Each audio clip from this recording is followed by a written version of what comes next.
Aldi Novel, pemuda yang selamat bertahan hidup setelah terombang-ambing selama 49 hari di lautan.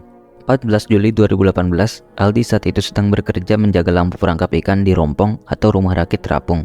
Rompong tersebut berada di tengah laut 125 km jauhnya dari pesisir Sulawesi Utara.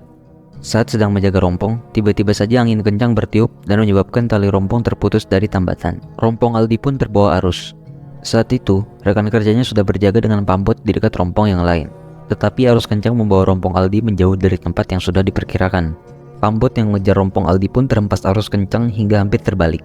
Saat itu Aldi berkata kepada rekannya untuk tidak mengejarnya, karena khawatir mereka akan ikut celaka bersamanya.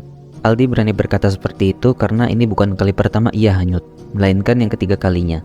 Selain itu, di dalam rumah rakitnya juga tersedia cukup perbekalan seperti makanan, air, kompor gas, genset, hingga handy talkie untuk berkomunikasi.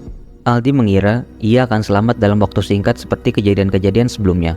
Tetapi nasib berkata lain. Aldi sudah terbawa arus sangat jauh ke laut lepas.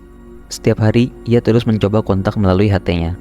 Namun, pada hari ketiga, sinyal sudah mulai putus-putus. Dan setelah seminggu, sinyal sepenuhnya hilang.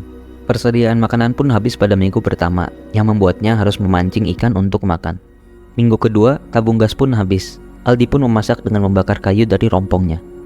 Persediaan air minum juga mulai habis, hingga ia harus menampung air hujan untuk minum. Pernah suatu waktu air benar-benar habis, sehingga ia harus meminum air laut dengan cara memerasnya melalui bajunya. Menurutnya, hal ini dapat mengurangi sedikit rasa asin dari air laut.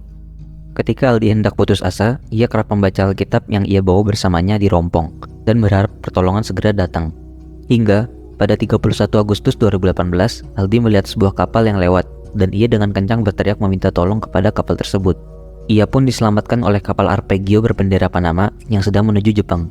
Aldi ditemukan di perairan Guam, Amerika Serikat, yang berarti ia telah terbawa arus hingga lebih dari 2000 km jauhnya.